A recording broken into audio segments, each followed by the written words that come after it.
شخص مسلح آیا تھا اور اس حوالے سے پولیس کا یہ فرض تھا کہ اس شخص کو گرفتار کرتے ہیں. اغوا کیا اپنے گھر سے رات کے کوئی 1 بجے سے اوپر. لیگ نون کا بندہ ہے, رانا ثناء اللہ اس کو لایا تھا اور یہ فیئر اور ٹرانسپیرنٹ الیکشن کی بات کر رہے ہیں. ابھی تک یہ بیٹھا ہوا ہے, جس کے نتیجے میں انہوں نے کل خفیہ طور پہ FIR درج کی ہیں. اس FIR میں آج میں نے ضمانت قبل از گرفتاری کرا لی ہیں. اس پہ میں اپنا موقف اب دینا چاہتا ہوں کیونکہ بہت ساری چیزیں عیاں ہوئی ہے. جو پولیس افیشل یا کانسٹیبل جو ہماری گاڑی کا پیچھا کرتے ہوئے سپریم کورٹ پہنچا, اس وقوعے سے قبل اسلام آباد ہائی کورٹ میں کے سامنے ان کو منع کیا گیا کہ وہ ہمارے پیچھے نہ آئے, اور جس پر ان کے اور میرے جونیئر کے بیچ تلخ جملوں کا تبادلہ ہوا. جو ہی میں اسلام آباد سپریم کورٹ آف پاکستان کی بلڈنگ میں داخل ہوا, ایک ناکے سے گزرنے کے بعد جہاں پہ وکلا سے نام پوچھا جاتا ہے, اور یہ جو پارکنگ ہے یہ وکلا کی پارکنگ ہوتی ہے یا سپریم کورٹ کا عملہ جو ہے اپنی گاڑیاں وہاں پہ کھڑی کرتے ہیں.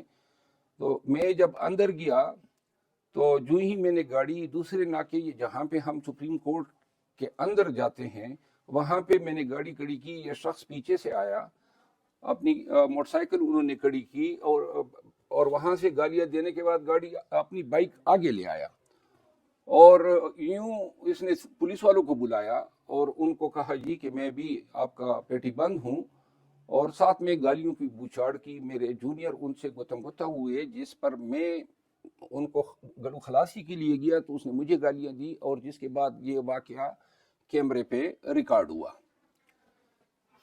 یہ میں تصدیق کرتا ہوں کہ یہ پولیس والا جو تھا یہ تعاقب کی ذمہ داری IG اسلام آباد نے ان کو تفویض کی تھی, اور یہ واقعہ جو ہے پلان شدہ تھا.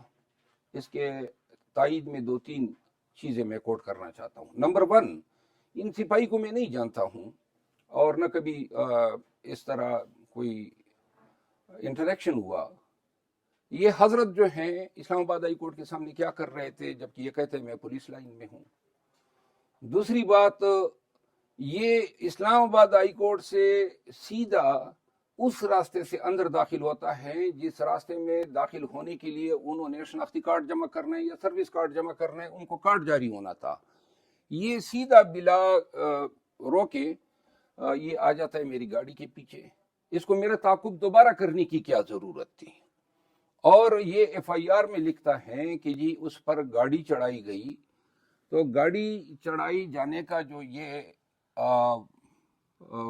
جھوٹ ہے, یہ وہی افنان اللہ کی FIR کی طرح جھوٹ گڑا گیا کہ جی انہوں نے کہا کہ جی مجھے قتل کرنے کی دھمکیاں دی گئی. پاکستان میں آج کل پولیس کا کام جو ہے وہ جھوٹے FIRs کرنے ہیں. پاکستان تحریک انصاف سے وابستہ لوگوں کو مقدمات میں ملوث کرنا ہے. تو یہ شخص جو ہے یہ بعد میں گڑ لیتا ہے کہ جی اس پر گاڑی چڑھانے کی کوشش کی گئی جس سے یہ بچ گیا. اب کسی شخص کو چونکہ اقدام قتل کی FIR ہیں تو کسی شخص کو قتل کرنے کے لیے قانون کہتا ہے کہ سب سے پہلے اس کے پیچھے کوئی موٹیو ہونا چاہیے, کوئی مینزریہ ہونا چاہیے. تو یہ حضرت FIR میں تو اس کا ذکر نہیں کیا کہ بھئی اس کے پیچھے کیا مینزریہ ہیں, کیا موٹیو ہیں, محرک کیا ہیں. پھر جو ہے یہ وضاحت دے ہی نہیں سکتا ہے کہ کس طرح دندناتا ہوا, گالیاں نکالتا ہوا, دھمکیاں دیتا ہوا یہ مسلح, کیونکہ بعد میں پتہ چلا کہ یہ جب زمین پہ گرا تھا تو اس کے پاس پستول تھی جس کا بعد میں مجھے میرے لوگوں نے بتایا, اور ہم اس وقت اس سے چھین لیتے اگر مجھے علم ہوتا. مسلح یہ سپریم کورٹ میں اندر گھستا ہے, پولیس والے کیوں اس کو روکتے نہیں ہیں؟ پولیس والے جو ہیں اس کی انٹری کیوں نہیں کرتے ہیں؟ اس کو کارڈ کیوں نہیں جاری کرتے ہیں؟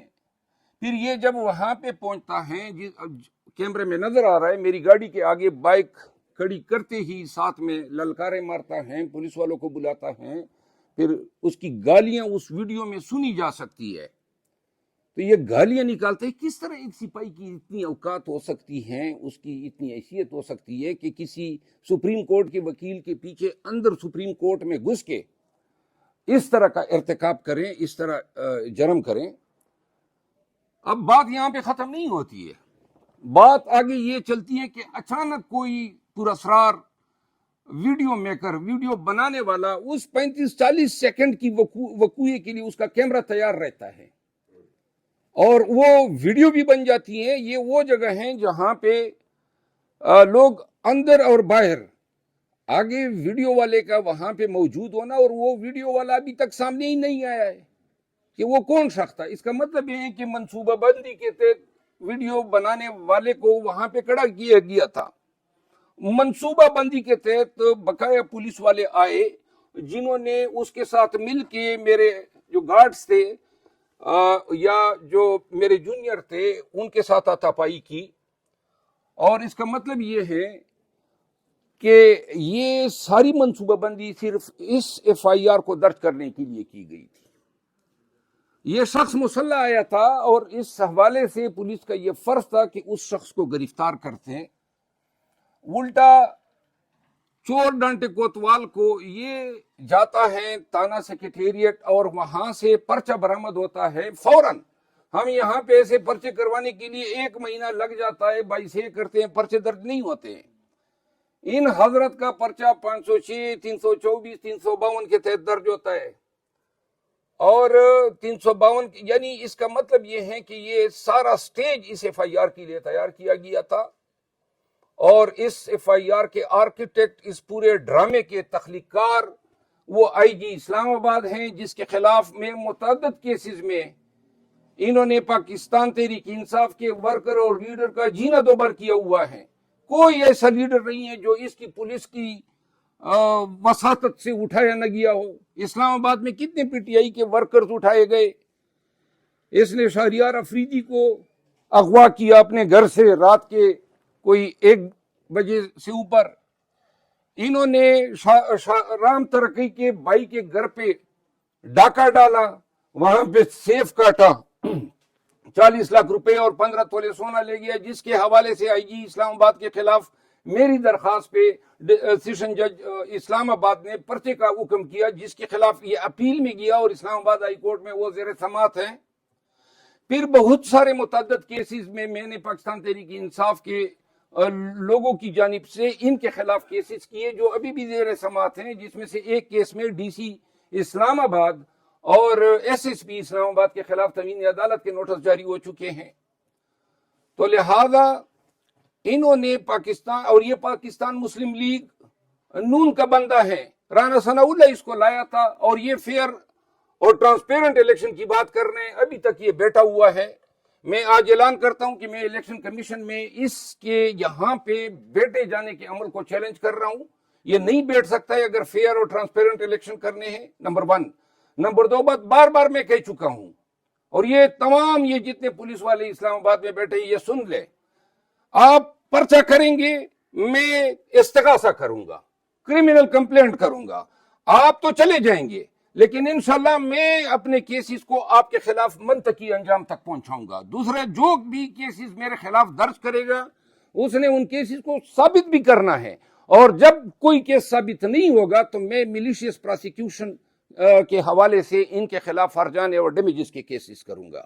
ایک آخری بات, اور یہ پرچوں سے میں ڈرنے والا بندہ تو ہوں ہی نہیں, تو آپ 3 کر لیں, یہ تیسرا پرچہ ہو گیا, اور یہ آپ اس کے پیچھے 2 صفر اور ڈال دیں, 300 کر دیں. لیکن میں قسم اٹھاتا ہوں کہ میں کسی ظالم کے آگے نہ کبھی جھکا ہوں نہ جھکوں گا, اور جو میرے ساتھ ذاتیات کرے گا انشاءاللہ میں ان کے ساتھ ذاتیات کروں گا. نہ میں کمزور آدمی ہوں, اور نہ میں اتنا اپنے اعصاب سے کوئی نازک ہوں کہ آپ کے ان گھٹیا ہتھ کنڈوں کے آگے میں جو ہے کوئی اپنے آپ کو سبڈیو کر دوں.